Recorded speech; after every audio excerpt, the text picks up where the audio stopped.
Welcome back to eSIMstudios. My name is Taylor Bell. So Nothing is doing something very cool. So let me take this out. So if you remember, before the Phone 3 was launched, do you remember the Phone 3 basically took 2 years to launch, right? And last July, when we were rolling up on 1 year removed from the Phone 2, you remember Carl Pei put out a video basically stating that the Phone 3 was not ready yet, that they wanted to put something out when it was ready. Don't force launch something, basically. And side note, I wish more companies would take that advice. I think Apple made a statement saying that they were only going to release devices when ready, but let's get back to Nothing. So he mentioned in that video that they put out saying that basically the Phone 3 was going to be delayed until it's ready.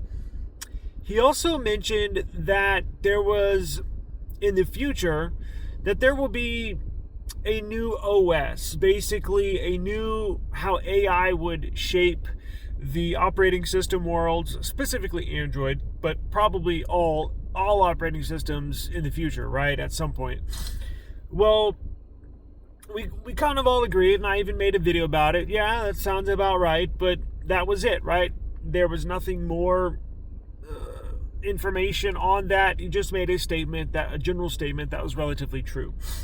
Well, today we're getting new insight on and how AI can integrate into an operating system. And Nothing is doing something very cool where they have this new feature called Essential Apps. And what it basically is you are going to be allowed to generate apps on your phone through commands, through prompts, and it'll add it to your device. Now, this is going to be operated and generated without any coding from the user. Now, you will need to basically give it a prompt. It'll be like ChatGPT or Gemini, where you need to explain to the essential space basically the app you want it to build, and it'll ask you questions and spit out an app when it's ready, right? So it's technically it's a widget or a web app. It will not be a .apk, right? It's not going to be technically an app, but it'll be called an essential app. So you'll be able to generate applications on demand, right? So for an example, if I'm interested in Formula One, right, I could tell the essential space, hey, generate me an app that covers the Formula One racing with real-time live stats, lap information, who's got the pole position, with results, qualifying information, and give me real-time updates. Boom. And it'll generate it for you. Or like my app that I just made, Just Jamaica, right? Generate a Just Jamaica like app that gives me travel information, real-time flight information to and from Jamaica, hotel information, any news in the travel industry in regards to Jamaica, generate that for me, right? You can come up with anything in your brain, right? Or a health tracking app, right? That syncs with my Galaxy Watch, right? Anything. So that is live right now. So on the Nothing Phone 3, you're able to have 6 of these. They're going to limit you to 6 of these.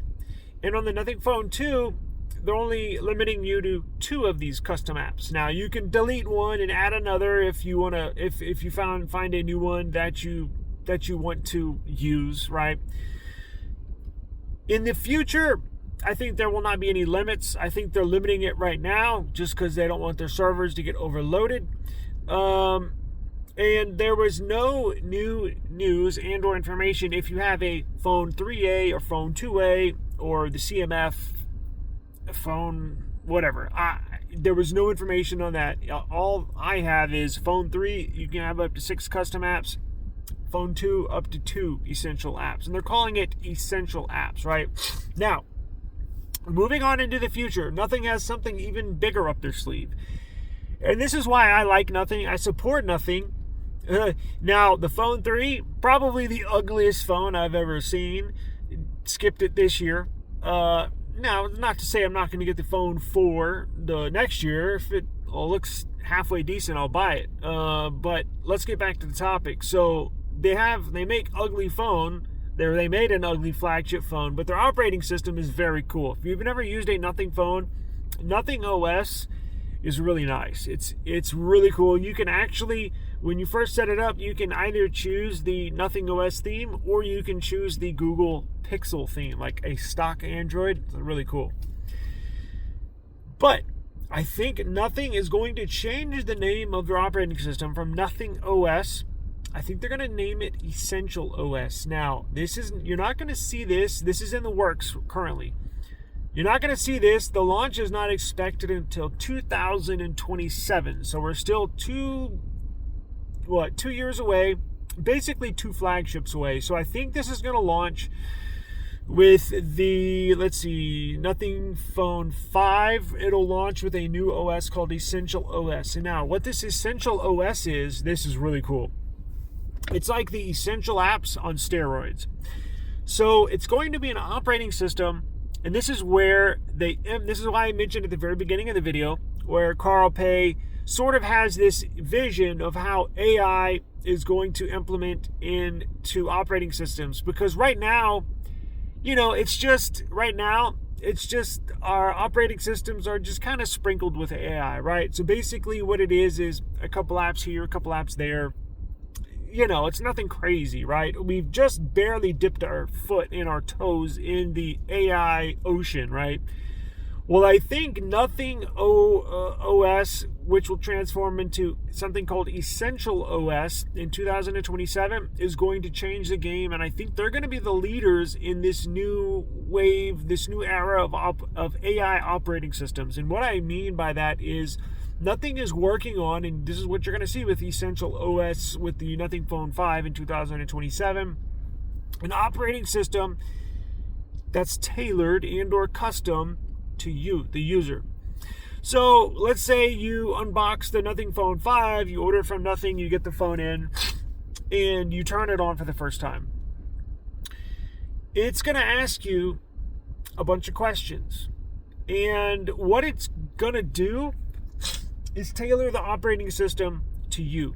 So, are you a stay-at-home? Do you work from home, right? Do you work on a team with big projects? Do you need a lot of information and or data sharing? Do you share a lot of documents? It can set your phone up, if that's how you want it, to basically it'll do a lot of real-time data sharing, a lot of document sharing, FaceTime-like apps, stuff like that. It'll gear the operating system towards that. And if you also work out on the side, it will throw in some workout stuff for you. Or are you an average person that loves sports? It'll tailor an operating system to you.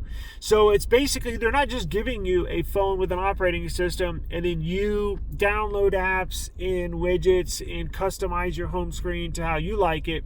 This is going to do it for you out the box. Now, I think this is going to be really, really cool. And I think companies like Samsung, I think companies like Apple are going to follow suit.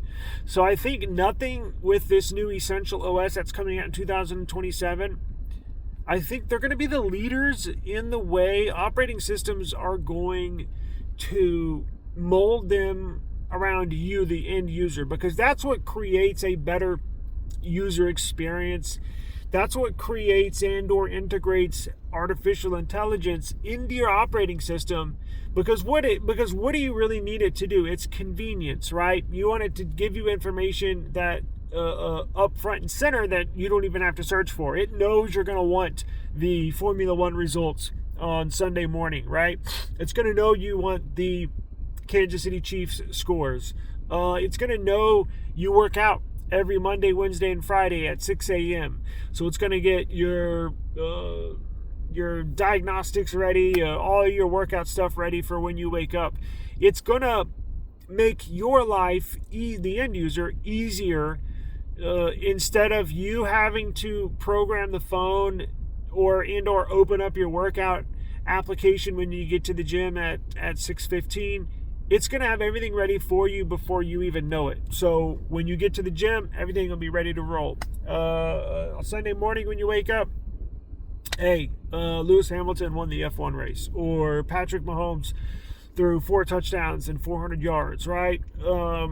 It's going to have everything for you. It's going to know you better than probably you know yourself, which is kind of scary. But this is where this is going to roll into. This is the future of cell phones. Sometimes, I don't know about y'all, sometimes I wonder, I'll sit and wonder, like right now, I'm at a doctor's appointment. I'm waiting for my wife, right? So I'm sitting here in the parking lot. Sometimes I'll sit here and wonder, I wonder what it felt without any music, no podcast, nothing, just silence. And sometimes I wonder what phones will be like in 5 years. Hardware and software. What phones will be like in 10 years. And I mentally think of the progression. Well, if we've gotten this far from 2020, it's really not that far. And again, AI, the AI we use on our phones, it's not that, I mean, I can do without it. It's really not that, I mean, sure, some of it's cool, but I don't really use a lot of it, right? I'm filming on a S25 Ultra. It's got a lot of AI, probably the most AI out of any phone right now, even more than Apple. Apple sucks. Their AI sucks. Even Google. I left my Pixel at home, but I only use, out of all the AI stuff it has on my Galaxy, let's be real, right? I only use probably 2 or 3 AI, quote-unquote AI things out of, 10 or 12 AI things on the phone. So I'm only using like 10 to 15%. And that's because the other AI things don't apply to me. Well, in the future, 5 years from now, it's basically going to be the same. And I think nothing will, with their new Essential OS, with the release of the Nothing Phone 5, that'll really get us into the next generation. So in the next 5 years, phones are basically going to be the same, with the exception of Nothing rolling out this new operating system that basically does everything for you. It tailors the operating system to you, remember? So I think in 5 years, Samsung, Apple, OnePlus will all be the same. However, I think Nothing is going to get this new AI operating system started. And then in 10 years from now, I think you'll see Samsung, Apple, OnePlus, Xiaomi, all these phone manufacturers that have their custom OS, maybe even Google, dare I say, but they'll probably be the last ones. You'll see them roll out these new operating systems that will tailor themselves to you. Apple probably being the last one. Not Google, but Apple. So it'll still be, so I think on the Android side, I think it'll still be Android. They're not gonna fork away, and I don't think it'll be some different version of Linux. I think it'll still be Android. I just think the way that we set these up, because you can still do this while running on Android. It's just a different operating system. I mean, it will be the same Android operating system. It's just how you get it started will be different, right? It'll ask you a series of questions, what you're interested in, what's your daily routine, weekly routine like. Do you work out? Do you do this? Do you follow sports? Do you like, I don't know, are you into cars? Whatever. It'll tailor itself to you. But I think in 10 years, I think you'll see the other phone manufacturers follow suit, because this is going to be really cool, and I think this is a really, really good idea. So I'm going to get out of here, but just think about this and just watch out for this. Nothing OS is going to retool the operating system and force, I believe, this is going to be such a hit. I think Nothing's going to force these other phone manufacturers to basically do the same thing, modify their operating system around you, the end user. That's how you really use artificial intelligence tied in to an operating system. Bravo, OnePlus. Did I say OnePlus? Bravo, nothing. Bravo. Excuse me. Sorry. Bravo. Peace.